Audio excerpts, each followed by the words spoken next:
Hello everyone, आज मैं आप सबके साथ राजस्थान का बहुत ही फेमस डिज़र्ट घेवर की रेसिपी शेयर करने वाली हूँ। ये अमेजिंगली टेस्टी है।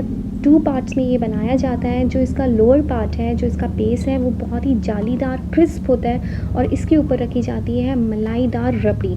हेवनली टेस्ट है इसका, लेकिन इसका जो प्रोसेस है वो बहुत टाइम कंज्यूमिंग होता है। लेकिन आज मैं आप सबके साथ एक बहुत ही टाइम सेविंग रेसिपी शेयर करने वाली हूँ, तो वीडियो को एंड तक ज़रूर देखिएगा।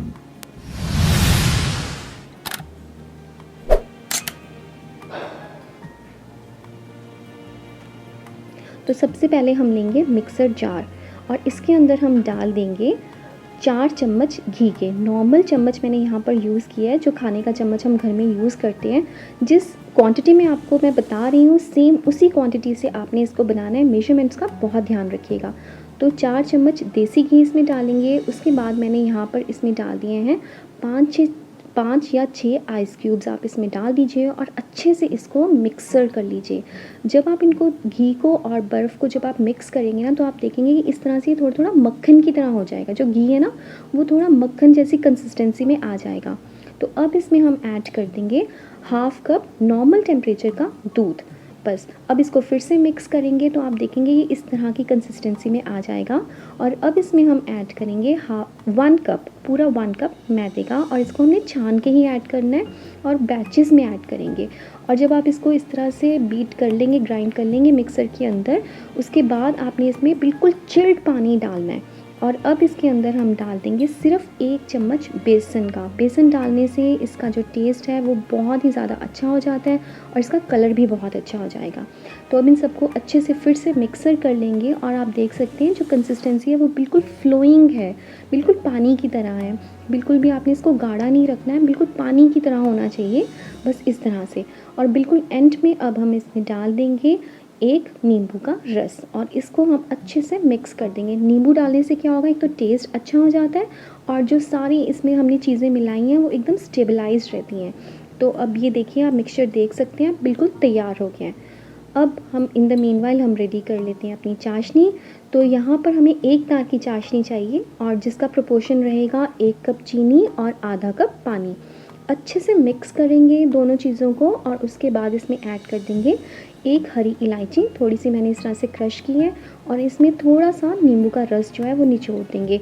नींबू का रस डालने से क्या होगा ना, टेस्ट तो अच्छा आएगा ही इसका, साथ के साथ ही जो चीनी है वो क्रिस्टलाइज नहीं होगी, जो आपकी चाशनी है वो जमेगी नहीं, इसी तरह से लिक्विड स्टेट में रहेगी। तो 5 से 7 मिनट तक जब आप इसको अच्छे से मिक्स करते रहेंगे तो आप देखेंगे चाशनी जो है वो हमारी 1 तार की तैयार हो जाएगी। इस तरह से आप इसको चेक कर सकते हैं। दोनों थंब और अपनी फिंगर के बीच इस तरह से आप लेंगे तो इस तरह से तार बनेगी, 1 तार। बस हमारी चाशनी रेडी हो गई है। इसको एक साइड पे रखते हुए अब हम बनाएंगे रबड़ी। कई लोग बिना रबड़ी के भी घेवर पसंद करते हैं, लेकिन जस्ट मैंने आपको इंस्टेंट वाली रबड़ी मैंने सिखानी थी आज, इसलिए मैं यहाँ पर मैंने लिया 1.5 कप दूध और उसमें मैंने डाल दिया है आधा कप मिल्क पाउडर और इन सबको अच्छे से हम मिक्स कर लेंगे। मिल्क पाउडर से इसकी जो कंसिस्टेंसी है वो बहुत अच्छी क्रीमी हो जाएगी और ये बहुत जल्दी भी जो रबड़ी है वो बनके तैयार हो जाएगी। अब इसमें मैंने थोड़े से नट्स जो हैं, बादाम जो हैं, वो मिक्सी करके मैंने इसमें ऐड कर दिए। इससे जो रबड़ी का टेस्ट है और भी ज़्यादा अच्छा हो जाता है। अब इन सबको अच्छे से मिक्स करेंगे और इसको 2 से 3 बॉईल आने देंगे। अब इसमें ऐड कर देंगे 3 बड़े चम्मच चीनी के। चीनी आप ज़्यादा मत डालिएगा क्योंकि मिल्क पाउडर में ऑलरेडी पहले ही बहुत मिल्क पाउडर जो है वो मीठा ही होता है, तो हमें बहुत ज़्यादा चीनी ऐड करने की ज़रूरत नहीं है। अब इन सबको फिर से बहुत अच्छे से मिक्स करेंगे और अब इसमें मैंने 4 ब्राउन ब्रेड के जो स्लाइसेस हैं उनको मैंने मिक्सर कर लिया था ग्राइंड करके और वो मैंने इसमें ऐड कर दिया। आप चाहें तो आप रेगुलर वाइट ब्रेड भी यूज़ कर सकते हैं, उससे जो इसका कलर है वो एकदम वाइट रहेगा। ये अभी जो रबड़ी है ये हमारी तैयार हो गई है। थोड़ा सा इसे हम इसी तरह से रखेंगे, इसी कंसिस्टेंसी में, क्योंकि ठंडा होने के बाद ये और भी गाढ़ी हो जाएगी। तो ये जो ब्राउन कलर है वो ब्राउन ब्रेड की वजह से है, टेस्ट में कोई फ़र्क नहीं है। इन द मीनवाइल हमने जो ये बैटर तैयार करके रखा हुआ था, मैंने इसको फ्रिज में रख दिया था। आप भी जो बैटर है बनाने से पहले फ्रिज में रख दीजिएगा क्योंकि इसको बिल्कुल ठंडा होना चाहिए, बिल्कुल चिल्ड होना चाहिए। अब मैंने यहाँ पर एक पतीला लिया है और इसमें आपने ध्यान रखना है कि जो आपने घी या ऑयल जो जिसमें भी आप बनाएंगे वो आपने आधा ही डालना है, क्योंकि जब हम इसमें बैटर डालेंगे वो एकदम से उछल के बाहर की तरफ आएगा। इसलिए घी जो है वो आधा ही डालेंगे। तो आप चाहें तो आप कड़छी से भी बैटर डाल सकते हैं, या फिर जिस तरह से मैंने यहाँ पर ये नोज़ल वाली एक बॉटल ली है या सॉस की बॉटल ले लीजिए। और हमने क्या करना है, इस टाइम पे गैस का फ्लेम बिल्कुल हाई पे रखना है। हाई पे रखते हुए हम इसमें बैटर पोर कर देंगे। पहली बारी में आपने इसमें होल करने की जल्दी बिल्कुल भी नहीं करनी है, इसको सेटल हो जाने दें। उसके बाद आप सेकंड जो बैटर है, सेकंड टाइम इसमें बैटर फिर से डाल दीजिए। धीरे धीरे करके आप डालिए, जल्दी बिल्कुल भी ना कीजिएगा। जब ये एकदम से ऊपर उठेगा, जो बैटर है वो एकदम से ऊपर की तरफ आएगा, फिर नीचे सेटल डाउन हो जाएगा। और जब ये सेटल डाउन हो जाए उसके बाद आप इसमें बैटर डालिएगा, नहीं तो हाथ जलने का भी डर रहता है, क्योंकि घी बहुत ज़्यादा गर्म है और बैटर है बिल्कुल ठंडा, इसलिए एकदम से उछल के वो बाहर की तरफ आता है। तो इसी तरह से जब आप 2 से 3 बार आप डाल लेंगे, तो जब ये सेटल डाउन हो जाएगा तब आप देखना शुरू करेंगे कि जो इसकी जाली है वो फॉर्म होना शुरू हो गई है। तो आप किसी भी चाकू की मदद से, या अगर आपके पास पतला वाला बेलन है उसकी मदद से आप इसके बीच में इस तरह से होल करेंगे। जब आप दूसरी या तीसरी बार बैटर डालने के बाद होल करेंगे ना, तो बहुत आराम से इसके अंदर होल हो जाएगा। तो बहुत ही ईजी है, बस छोटे छोटे जो टिप्स हैं उनका आप ध्यान रखिएगा। अब इस होल के अंदर ही हमने जो ये बैटर है वो डालना है। तो बस जब कम से कम भी 7 से 8 बार डालने के बाद आप देखेंगे जो आपका घेवर है वो बनना शुरू हो गया। बहुत आराम से ये जो रिंग है ये बाहर आ जाएगी। ये मैं आपको दिखाने के लिए मैंने इसको एक बारी बाहर निकाला है।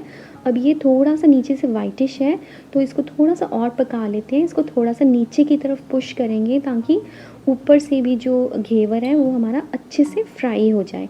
तो ये देखिए कितनी अच्छी जाली बनके इसकी तैयार हुई है। बहुत ही सिंपल सी टेक्निक है इसकी, छोटे छोटे टिप्स हैं जिनको आप फॉलो करेंगे तो जो आपका घेवर है बहुत अच्छा बनके तैयार होगा। बहुत ज़्यादा घी है इसमें, तो मैंने इसलिए इस तरह से एक रैक पे इसको रख दिया, या किसी भी छन्नी में आप इसको एक बारी रख दीजिए। इसी तरह से बाकी के घेवर भी हम तैयार कर लेंगे। जब आप घेवर को निकाल रहे हो, रेडी हो जाए, निकाल रहे हैं आप उसको, तो आँच को कम कर दीजिए। और जब आप बैटर फिर से उसके अंदर डाल रहे हैं तो आँच को फिर से तेज़ कर दीजिए। याद रखिए जब भी आपने बैटर डालना है तो आपने तेज़ आँच पर ही बैटर को डालना है। दूसरी से तीसरी बार जब आप बैटर डालें उसके बाद ही आप इसके अंदर होल करना स्टार्ट करें, और उसी होल के अंदर आप ये जो पतला वाला बैटर है, बैटर आपका पतला ही होना चाहिए, बस इस चीज़ का आप ध्यान रखिएगा, और चिल्ड होना चाहिए आपका बैटर। और ये लीजिए बहुत ही आसानी से जो हमारे घेवर हैं वो बनके तैयार हो गए हैं। तो मैंने यहाँ पर 3 से 4 मैंने जो घेवर हैं वो बना के रेडी कर लिए थे। हर बारी घेवर को आपने किसी भी स्ट्रेनर के ऊपर ज़रूर रखना है। तो ये देखिए ये मैंने घेवर जो हैं वो बना के रखे हुए हैं, और ये जो इसकी जाली आप देखिए कितनी अच्छी है, कितना क्रिस्प है। लेकिन इस टाइम पे ना ये बहुत ही डेलिकेट होते हैं। ये जो घेवर है थोड़ा सा भी हाथ लगाने से भी ये टूट सकते हैं, तो बहुत केयरफुली, बहुत डेलिकेट हैं ये, तो इनको बहुत केयरफुली आप हैंडल कीजिएगा। तो जाली रखने से फ़ायदा क्या होगा कि जितना भी एक्सेस ऑयल है वो सारा प्लेट में इस तरह से नीचे आ जाएगा। तो अब ये घेवर तो हमारे रेडी हो गए हैं। तो आप जितने घेवर आपने सर्व करने हैं या बना के रखने हैं वो आप उसके ऊपर हम चाशनी वगैरह डालेंगे। बाकी के घेवर आप आराम से स्टोर करके रख दीजिए, और जब मन करे तभी उनको सर्व कीजिए। तो ये एक घेवर की मैं आपको प्लेटिंग बता देती हूँ कि कैसे करनी है। एक घेवर लेंगे और उसके ऊपर जो चाशनी हमने बनाई है, एक तार की चाशनी, वो इसके ऊपर डालेंगे। ध्यान रखिएगा चाशनी जो है वो थोड़ी वार्म होनी चाहिए, गुनगुनी होनी चाहिए। ठंडी होगी चाशनी तो जो घेवर है वो उसको सोक नहीं कर पाएगा और वो फीका रह जाएगा। इसलिए चाशनी थोड़ी सी गुनगुनी होनी चाहिए, कोसी कोसी होनी चाहिए।